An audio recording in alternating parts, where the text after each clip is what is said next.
Makadiko amadzangu shamwari kwamuri kwese ikoko. Salibonani bazalwane lapha elikhona emhlabeni. Hello friends, family, wherever you are on this beautiful Mother Earth. Now I'm preparing to get back on the continent. Ndafunga dandi. Sengikhumbule ekhaya. Getting cold here and I'm ready to bounce. I'm ready to run. And as I prepare to get myself back on the motherland, I just thought, it's another opportunity for us to conversate, to remind each other what it means to get back on the continent and how you should be preparing for that eventuality. If you're one of those people who, like us, like me, who chose to go back to the motherland. It's not for everybody. We're not saying this is the right thing to do or it's the best decision for anybody, but we're putting it out there so that if there's anybody else who has the same feel, who wants to do the same thing, they can feel confident that it is possible, it's doable. Atisikuti munhu wese ngaende kumusha aiwa. Atisikuti ndo decision yakanakira munhu wese. Haya siko ukuthi that's the right thing for everybody. Sikhulumisana nje ukuthi nxa kulomunye ofuna ukuya ekhaya abekwazi ukuthi hayi kuyayenzeka. Kuyahlaleka ekhaya and kumnandi.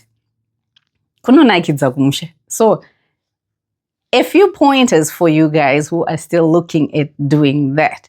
Let's go over these because a reminder every now and again is a good thing. So I have about 15 reminders for you to start looking at, to start organizing, to start preparing so that your transition back home or your return back home is smoother.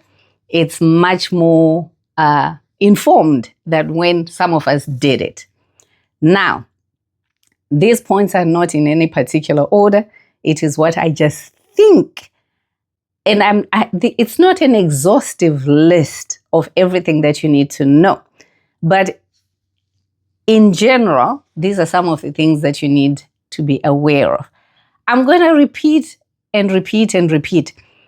If you have the opportunity to come back home to visit before you make that final decision to come back, visit to take a holiday there, and at one stage or the other, make your stay longer than a week or two.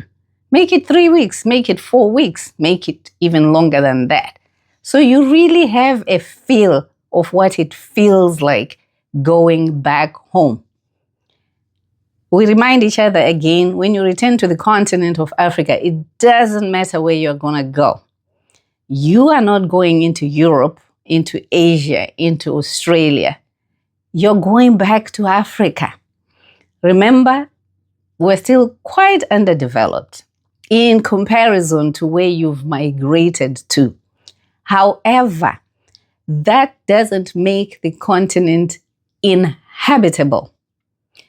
Watch the movement of people that are going back to Africa, especially those who are returning to Zimbabwe. It is us, abantu abamnyama, vanhu vatema, our brothers and sisters, vechirungu, amakiwa, ayabuyela, the whites that were in Zimbabwe before are coming back. And some whites that are choosing to make Zimbabwe their home are coming. What is it that they see that we are blind to be seeing? Because by the time you open your eyes, that train will have long left the station. You'll be looking at it from the corner of your eye. Kuti iyo train yoyaenda. So ngatibatsiranei kuti kana dziridzo pfungwa dzauinadzo, tarisira kuti unokwanisa here kudzokera uchirongedza nzira yako yekudzokera. Hazvidi kuti kwasara 1 week, 1 year, wakuti pata kugadzirira kudzoka. Tanga izvozvi uchiri nenguva yakati while you still have the time, while you still have the opportunity to accumulate whatever it is that you need. Make sure you look at what's happening on the continent in Zimbabwe and see where you can fit yourself in. Have a home, a house where you are going to live. Now, here's the thing. You can choose to build your house, buy one that is already built, renovate one that is in existence, but you want to make a few tweaks here and there. Make your choice, stick with your decision, don't get swayed by what other people are doing. And you can also choose to be in the city, in the semi-urban areas, or straight back to the village. Some of us are city girls. Andinakumusha inini. Musati tuke, please. Musati tuke. Inorondo ye imwe nguva. But kwedu isutu tiri vanhu vemutaundi. Okay? And I'm cool with that. Kuti ndisvike size ino yetaundi rakandichengeta. Anyway, conversation for another day.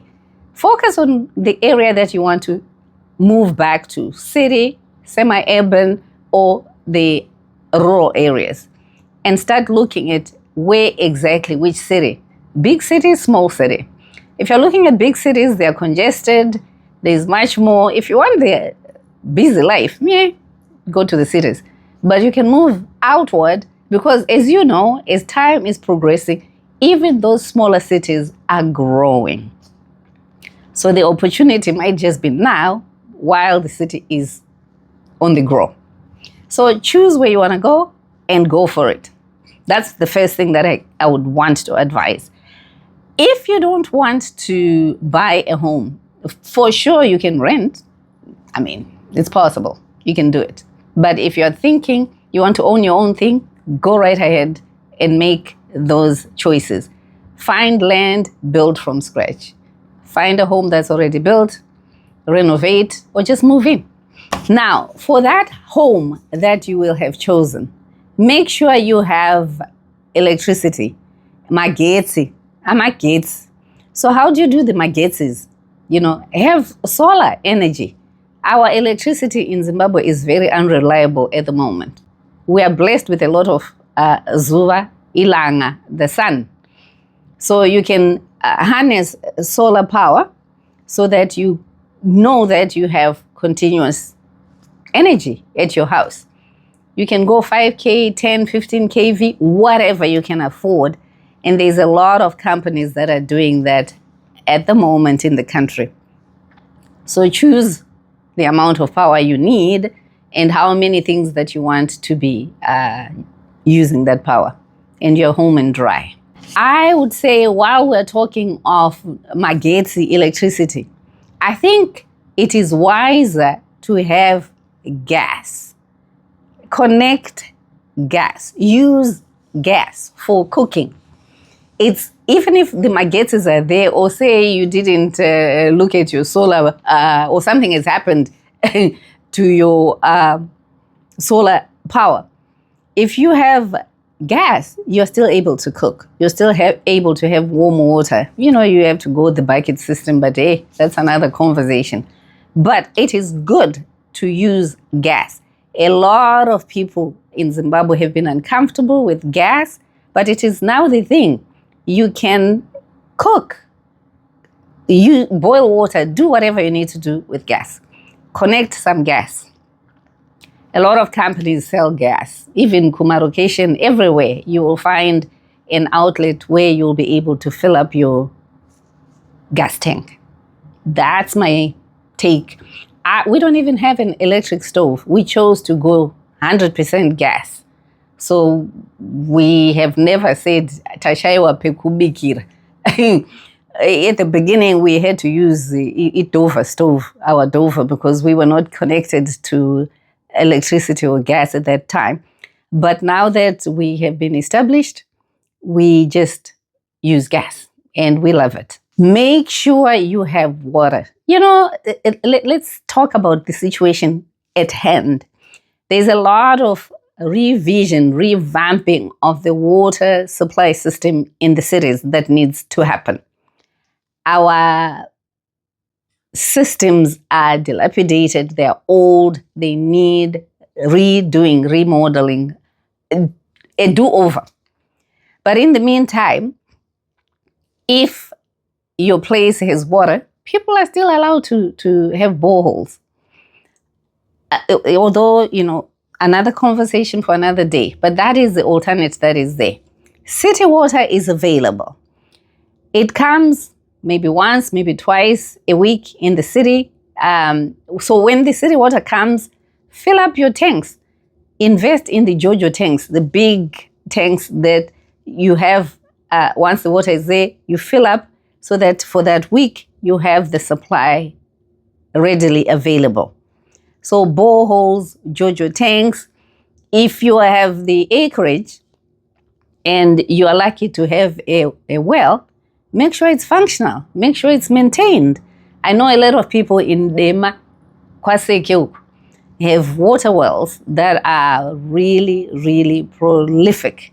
So if you're lucky that you have a water well, you're home and dry. You can still be able to function using that kind of resource. While we wait for water connection for the cities, there are ways around that can still make you stay all right, comfortable. Transportation, the public system, I'm going to speak for Zimbabwe, is very poor. There is no good organized public system that is comparable to what you might have in the Murikas in Europe, Australia, whatever.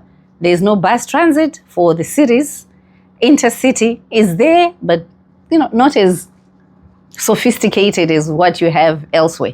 Trains, apparently the passenger trains are moving between Mutare, Harare, and Bulawayo, Vic Falls. I'm looking forward to getting onto one of those. I'm not sure whether it's an upgrade or it's the same old with a little bit of renovation.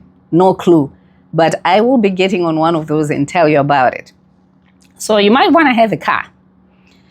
We go back to the house again. If you're going to be doing stuff at the house, collecting cement, collecting this and that, you might need to have a truck so that you can be using the truck for what you need, the extensive work that you'll be doing on your home, instead of hiring somebody else's truck, a 4x4, a by 4x4. Something that you can use for both your personal transportation and transporting things that you will need. Just kunotora maonyo wako, kunotora uswa wako, a baki, as they call them out there, would be an ideal car. Kanauda bus koro. Bring a bike to ride. There are no nice bike paths in most of the cities, really, there isn't. But you can take your bike and go find places that are a little bit safer. I've seen side roads where I live where you can actually cycle because there's not too much traffic on those roads.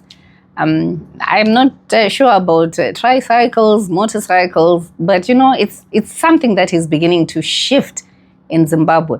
So you gotta have some mode of transport for yourself. Relying on people might be really frustrating for you. And if you don't like Garisana 44, Mushika Shika, get yourself some transport, your personal vehicle. Some of us get into those public transports, but you gotta be prepared, right? If I have to get on the public transport, I do. I don't have a problem with that. But enough about public transportation and having your own personal vehicle. Internet connectivity. You can use Econet, Net1, Tel1, but there's Starlink now, and it is very good. We have not had any problems. We have used Econet, we've used Net1. The bundles are expensive. Let me just put it out there. They're expensive. And sometimes the connection is really tough. It's not that easy to get connection sometimes. So nowadays you can use Starlink. Get yourself connected to Starlink.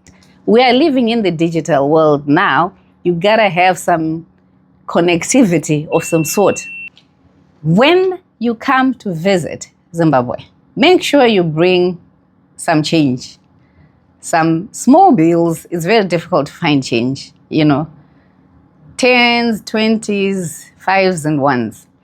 If you come with your 50s and $100 bills, you'll be in trouble. It's very difficult to find change.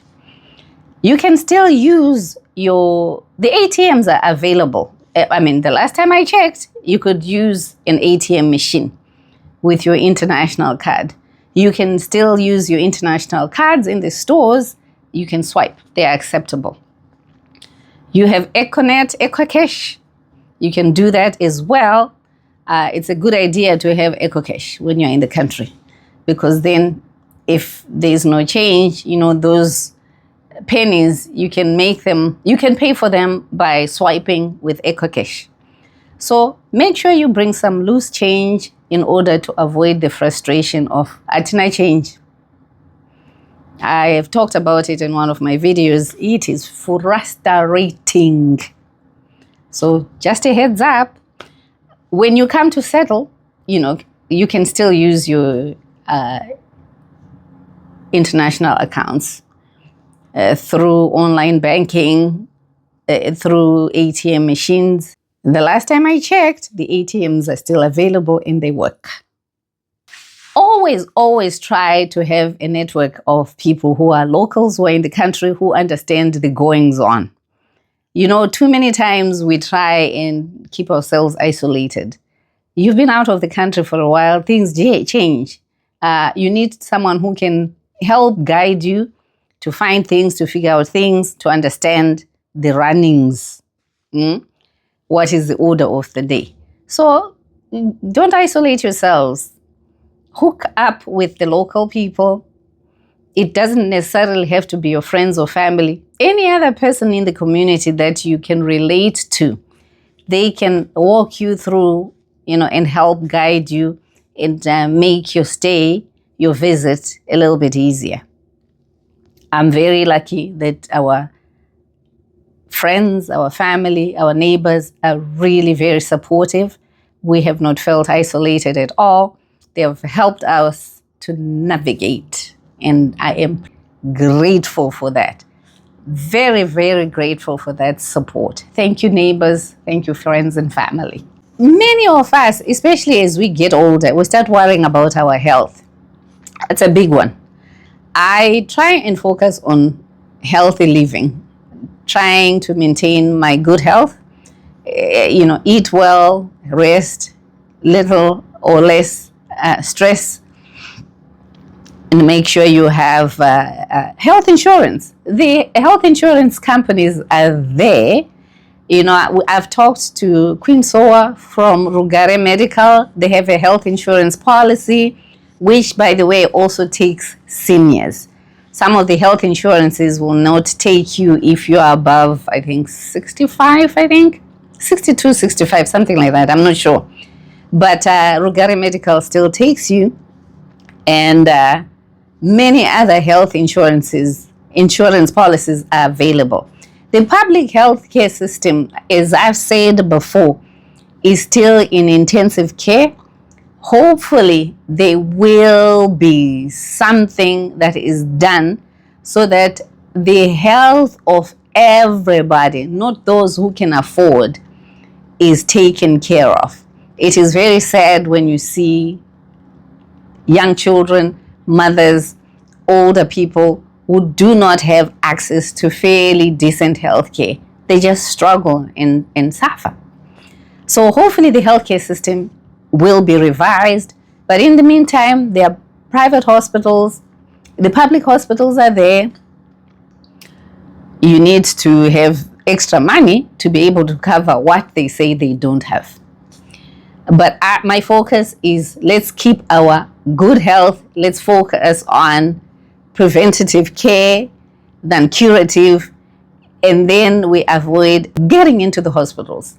But if we have to go, public hospitals in dire need of revamp, private hospitals are available. For those of you who have insurances or who will take insurances that can give you treatment outside the country, that's an option.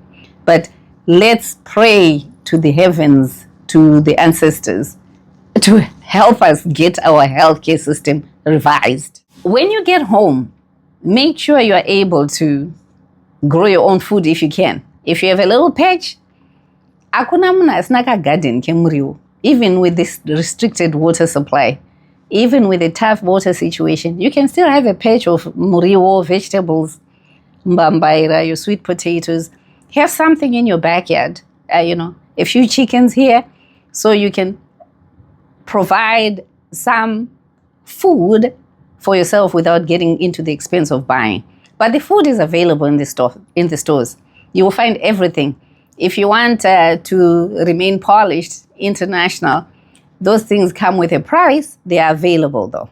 So the food is there, but you can also do your small gardening, your rearing of your own chickens, even goats if you have the space.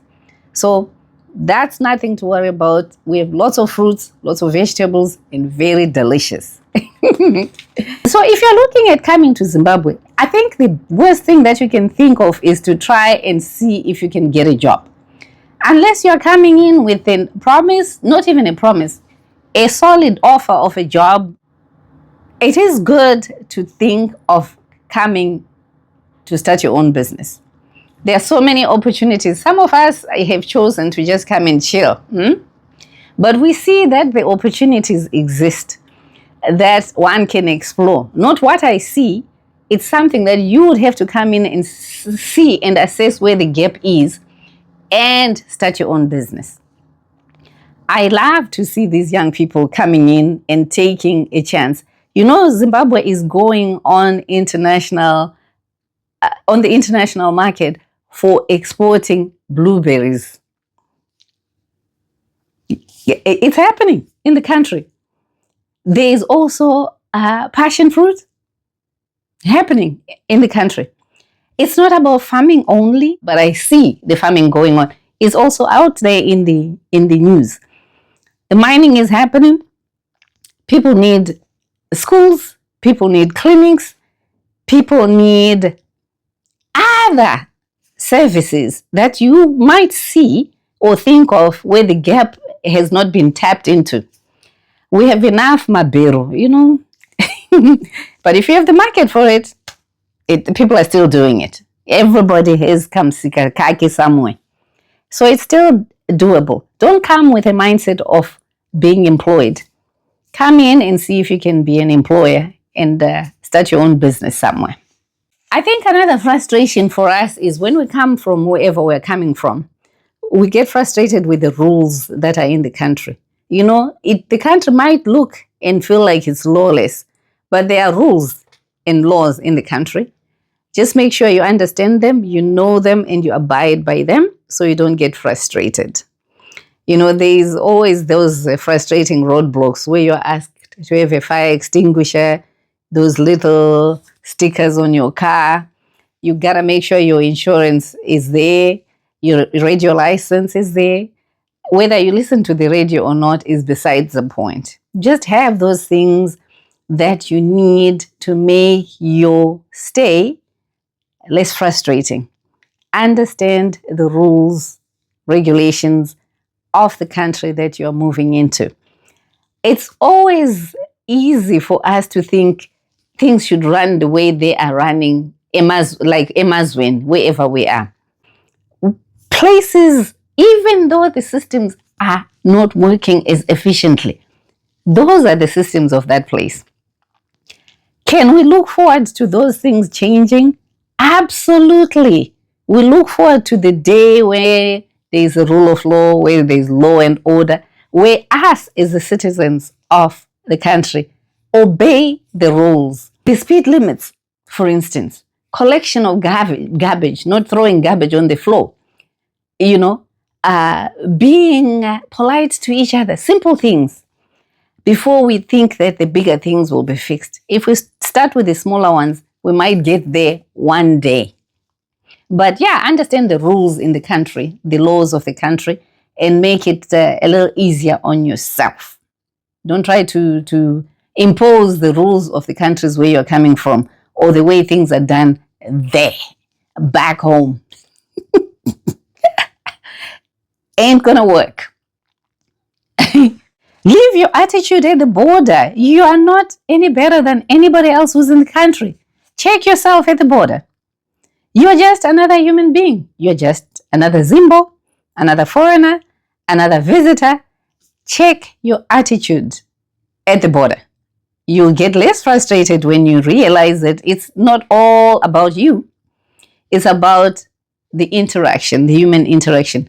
When someone sees that you're not there to fight them and you give them the respect that they need or they're craving for, might make it a little bit easier for you. So check your attitude. Follow the rules of the country.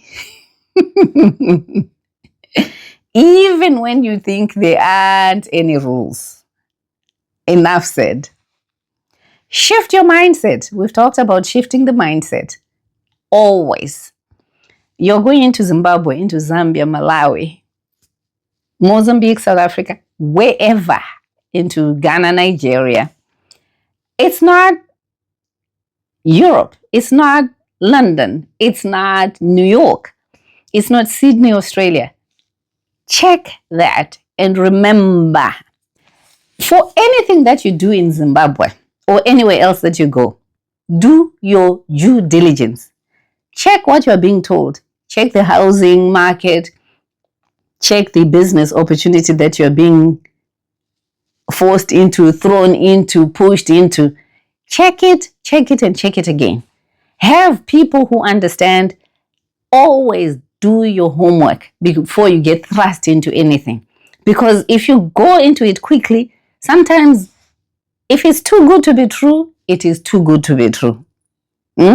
Matsotsi akawanda abantu abayizigebenga sezisiba ziningi ekhaya. People who are there to just milk you, to cheat you, it is what it is. But make sure you take care of looking at whatever is being proposed very carefully before you get into it. Business, home, building, whatever.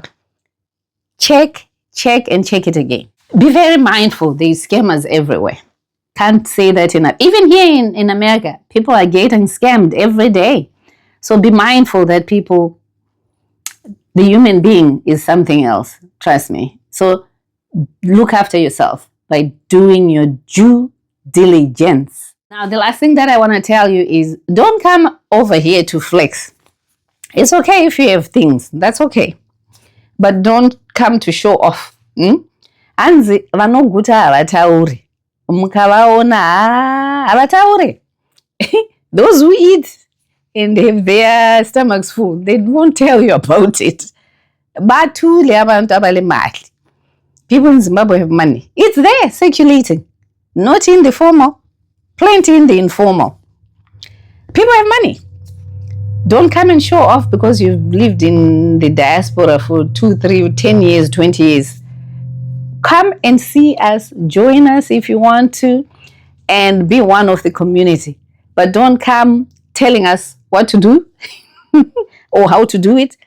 Come and learn with us, then share your ideas. Get off the high horse, be humble, and you will enjoy your stay. I am looking forward to getting back on the continent. I can't wait. It's getting cold here, and I can't wait to get out there. But in the meantime, just food for thought. Think about going back to the African continent, going back to Africa, and prepare for it. And don't get swayed by all the negative conversation. But also don't get carried away with how positive we're trying to tell you the country is. Make your own assessment, make your own choices, and hopefully you may choose to just continuously visit in and out. If not us, then who? There are a lot of other people that are making sure they're coming to grab while we're sitting on the sidelines.